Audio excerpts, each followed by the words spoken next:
Good morning children. जैसे कि इसके पहले के वीडियो में आपने देखा था किस प्रकार कवि बचपन में सिक्के का बीज बोते हैं और उन्हें ये लगता है, अबोधपन में ऐसा करते हैं कि वो अबोध में, बालपन में लोग ऐसे करते हैं कि मैं सिक्के बोऊंगा तो मुझे फल मिलेगा और सफल सिक्के ही सिक्के मिलेंगे, मुझे ढेर सारे रुपए मिलेंगे, सिक्के मिलेंगे, मैं अमीर बन जाऊंगा। लेकिन ऐसा कुछ हुआ नहीं और वो निराश हो गए और ऐसे करते करते 50 साल बीत गए। अर्धशती मतलब 50 साल, जीवन के 50 साल बीत गए। अब उनकी उम्र लगभग 53-54 साल ऐसे होगी।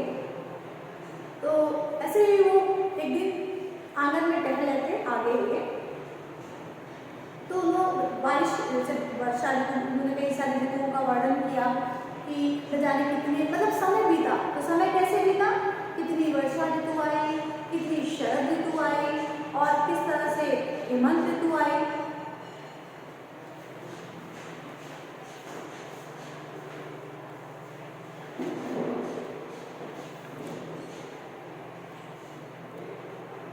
कितने ही पतझड़ बीत गए, कितनी सारी शरद ऋतु मुस्काई, है ना। शरद ऋतु मतलब विंटर्स, है ना। तो कहने का मतलब ये था कि जीवन की अर्धशती यानी कि आधा जीवन यानी 50 साल गुजरने के दौरान उन्होंने जीवन के कई रूप और रंग देखे। फूलों को खिलते देखा तो पत्तों को झड़ते भी देखा। फिर एक दिन वर्षा के उत्सुकतावश आंगन के कोने में सेम के बीज बो दिए। लेकिन समय के साथ इस बात को वो भूल भी गए। तो कोई इतनी बड़ी बात थी भी नहीं कि उसको याद रखी जाए। तो बस वो एक दिन ऐसे होता है कि वर्षा ऋतु के दौरान वो एक बीज बो देते हैं। आगे फिर एक दिन उदी शब्द मैंने बोला था बैंगनी रंग की, है ना। खूब बैंगनी, गाढ़े बैंगनी रंग के काले टिकरारे बादल छाए, वर्षा हुई। उसके बाद वहाँ की जो आंगन की मिट्टी थी वो नम हो गई यानी गीली हो गई। तो उन्होंने वहाँ पे सेम के कुछ बीज, सेम की सब्जी बनती है, सेम के कुछ बीज बो दिए। बीज कुछ ऐसा रहा होगा। बीज बोने के बाद छोटी छोटी पहले फलियां निकलती हैं, इसे बोलते हैं ना अंकुरित हो गया। हल्का हल्का 1-2 पत्ते निकलते हैं तो बोलते हैं ना अंकुरित हो गया। तो वो आंगन में बीज बो करके और इस बात को फिर वो भूल जाते हैं। और भू के अंचल में, अंचल मतलब गर्भ में, मणि माड़ी बहुमूल्य रत्न बांध दिए और फिर इस बात को भूल जाते हैं। मतलब उसको इतने प्यार से उस सेब के बीज को उसमें बोते हैं जैसे कि वो बहुत बहुमूल्य हीरे जवाहरात मणि माड़ी इतने बहुमूल्य रत्न। और बात क्या थी इसे याद रखने में, जिसे याद रखा जाए। और इस मतलब बीज बोने के बाद कब कोई याद रखता है। किंतु एक दिन जब मैं संध्या को आंगन में टहल रहा था तब सहसा मैंने देखा, सहसा मतलब अचानक, संध्या मतलब शाम। फिर एक दिन क्या हुआ कि ये कभी शाम को आंगन में टहल रहे थे और अचानक उन्होंने जो देखा उसे देखते ही वो हर्ष विमूढ़ हो उठा विस्मय से। विस्मय मतलब आश्चर्य। तो जैसे ही उनकी मतलब नजर ने कुछ ऐसा देखा, उनकी आंखों ने कुछ ऐसा देखा कि वो एकदम खुश हो गए, है ना। हर्ष विमूढ़ इसका अर्थ होता है खुशी से भर गए, विस्मय आश्चर्य से। क्या देखा उन्होंने, देखा आंगन के कोने में नवागत, नवागत मतलब नया आया हुआ, नव आगत, आगत मतलब आया हुआ, नया आया हुआ छोटी छोटी छाता ताने खड़े हुए। कुछ नया यानी कि जो सेम के बीज उन्होंने बोए थे वो समय के बाद उसमें से देखा तो अंकुर इस तरह से कि उसमें से अंकुर फूट गए हैं, मतलब उस बीज में से अंकुर फूट गए हैं। छोटी छोटी छाता, अब ऐसा लग रहा था जैसे कि इस तरह से, ये ऐसे नहीं लग रहा जैसे छाता हो। देखो ये बीज ये तना हो गया ये, है ना। फिर ऐसे लग रहा है इनके जो पत्ते हैं थोड़े और खिल गए हैं, तो ऐसे लग रहा है जैसे वो छाते की तरह से छोटे छोटे छाते ताने तान करके, मतलब जैसे लग रहा है छाता तान करके कोई खड़ा हो, यानी कि अब उसमें से नए नए पल्लव पत्ते आ रहे थे। छाता कहूँ या विजय पताकाएं, पताकाएं मतलब झंडियाँ, विजय की झंडी, झंडा होता है ना, विजय प्राप्त होने पे झंडा लहराते हैं ना, जीवन की या हथेलियाँ खोले थे वे नन्ही प्यारी प्यारी प्यारी जो भी हो वे हरे भरे उल्लास से भरे। यानी कि जैसे ही उन्होंने ये देखा कि उसमें छोटे छोटे अंकुर फूट रहे हैं और देखते ही देखते वो जो सेम है, वो सेम की जो लताएं थी वो इस तरह से हथेलियाँ खोलना मतलब बड़े बड़े पत्ते, फिर एक के अंदर से एक होते हुए वो लताएं पूरी फैल जाती हैं, है ना। तो पूरा आंगन उसके पत्तों से जगह जगह उसकी जो जड़ें होती हैं वो फैलते जाती हैं। ये ऐसे एक एक करके जैसे मनी प्लांट कैसे होता है, एक जड़ रहता है, फिर जगह जगह जहाँ जहाँ उसको आप जगह दोगे बेल की तरह से वो फैलता जाएगा। कुंदरू हो गया और लौकी, इसके बाद कद्दू, ये सारी चीज़ें सेम तो इसकी लताएं होती हैं। तो ऐसे कह रहा है कि जैसे लग रहा है कि छोटे छोटे छाता ताने हुए, फिर धीरे धीरे वो बढ़ने लगा है और छाता कहूँ या अपने विजय की पताका, मतलब एक अचीव उनको कुछ मतलब लगा था कि उन्होंने कुछ अचीव कर लिया है, क्या उनको मिल गया है ना। जब उन्होंने पैसे बोले थे तो बहुत उम्मीद की थी, बहुत उम्मीद की थी कि इसमें से पैसे निकलेंगे, लेकिन वो तो हुआ नहीं।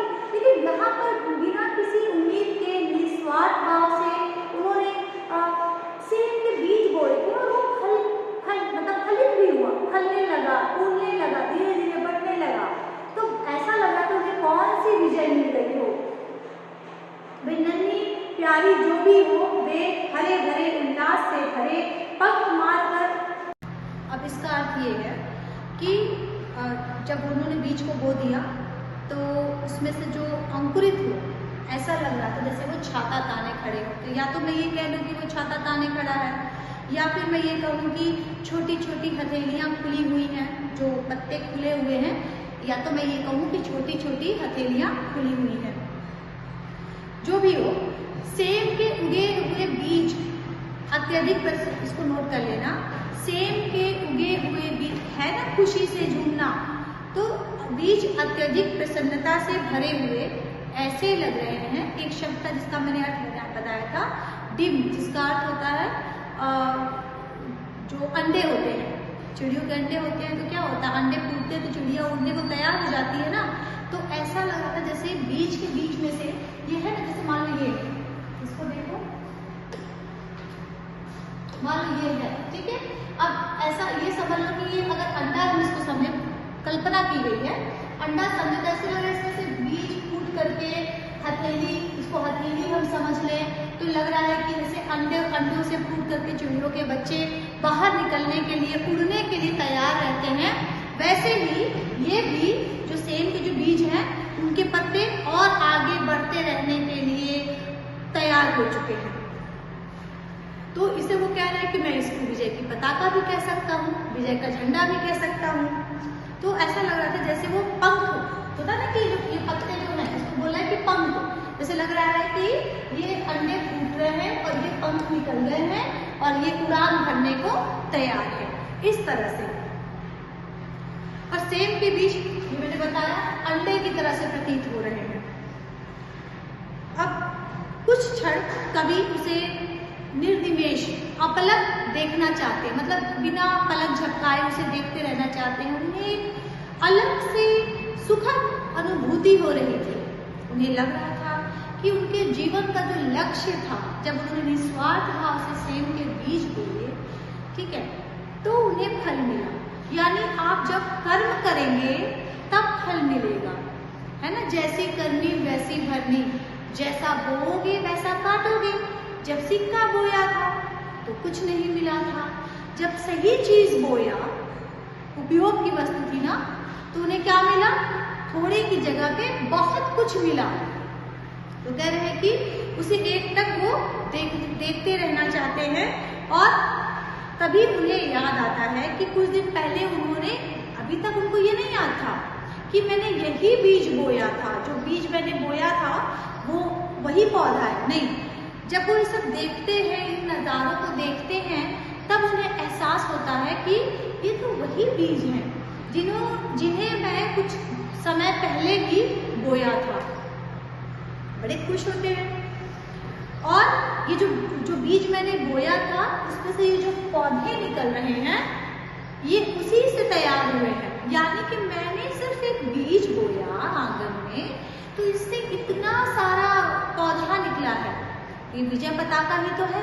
तो कितने जैसे है ना वो पंक्ति थी कि ये पंक्ति थी ना कि वे हरे भरे उल्लास से भरे पंख मार कर उड़ने को उत्सुक लगते थे। उत्सुक मतलब बेचैन थे, मतलब ये कब अंडे में से चिड़िया निकले और कब उसके पंख आए और कब वह उड़ान भर ले। वैसे ही इन अंडों यानी कि जो बीज है, जो बीज था उस बीज में से न जाने कितने ऐसे पंख निकल रहे थे। ठीक है, अंदर से बच्चे निकल करके पंख फैला करके उड़ने को तैयार थे। बड़ी उत्सुकता थी उन्हें। वर्ड मीनिंग में नोट कर लेना। निर्निमेष एक टक लगातार, क्षण भर कुछ पल तक मैं उसे लगातार देखते रहना चाहता था। मतलब उसको देख रहे थे। कभी सहसा मुझे स्मरण आया, अचानक उन्हें याद आया कि कुछ दिन पहले बीज सेब के रोपे थे मैंने आंगन में। कुछ दिन पहले मैंने ही तो आंगन में सेब के बीज का रोपण, बोने को कहते हैं रोपना।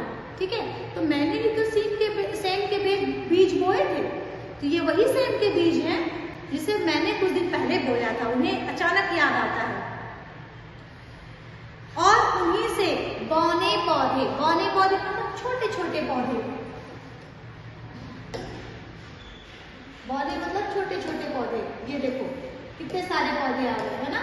ये देखो 1 2 3 तरह के गमले में भी है घर, है ना। तो उन्हीं बौने पौधे यानी छोटे छोटे पौधों में की ये पलटन है। मतलब ये पूरी पलटन जो ढेर सारे जो पत्ते दिख रहे हैं ये उसी बीज से निकले हुए हैं। मेरी आंखों के सम्मुख मतलब सामने, मेरी आंखों के सामने अब खड़ी गर्व से। तो जो पौधे हैं ना गर्व से मेरे सामने खड़े हैं। उन नन्हे नाटे मतलब छोटे पैर पटक बढ़ती जाती है। क्या मतलब है इसका कि उन बीजों से उगे हुए जो छोटे छोटे नाटे मतलब छोटे छोटे पौधे हैं उनकी पलटन अब उनके सामने खड़ी है, गर्व के साथ खड़ी है और अपने छोटे छोटे पैरों को पटक कर ऊपर बढ़ रही है। छोटे छोटे पैर मतलब ये हुए कि जैसे ये जो बीज है ना ये यहाँ पे मान लीजिए, तो इसमें से छोटे छोटे ऐसे लताएं जड़ें होती हैं। ठीक है, छोटी छोटी जड़ होती है, उनको पैर कहा है, छोटे छोटे पैरों से, है ना। तो ऐसे लग रहा है कि वो गर्व के साथ आज मेरे सामने खड़ी है और अपने छोटे छोटे पैरों से आगे ऊपर की ओर, ऊपर हमेशा ये लताएं ऊपर की ओर बढ़ती हैं।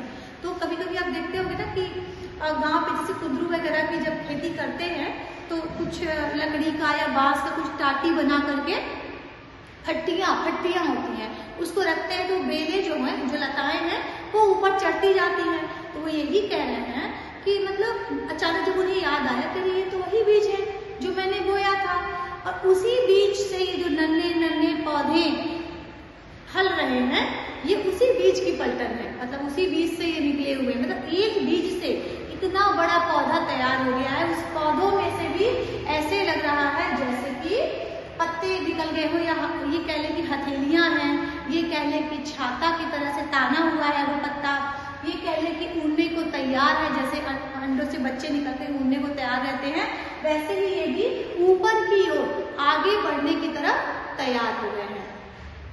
ठीक है, वर्ड मीनिंग में देख लेना। उल्लास का अर्थ है खुशी और एक हर्ष विमूढ़ है, उसमें लिख लेना खुशी से भरकर। विमूढ़ मतलब खुशी खो जाना, विमूढ़ का मतलब होता है खो जाना, यानी इतनी खुशी मिल जाती है कि उसमें विमूढ़ हो जाते हैं, खो जाते हैं। सहसा अचानक, बौने का अर्थ नाटा या फिर छोटे कद का। ठीक है, बाकी नेक्स्ट वीडियो में। Thank you.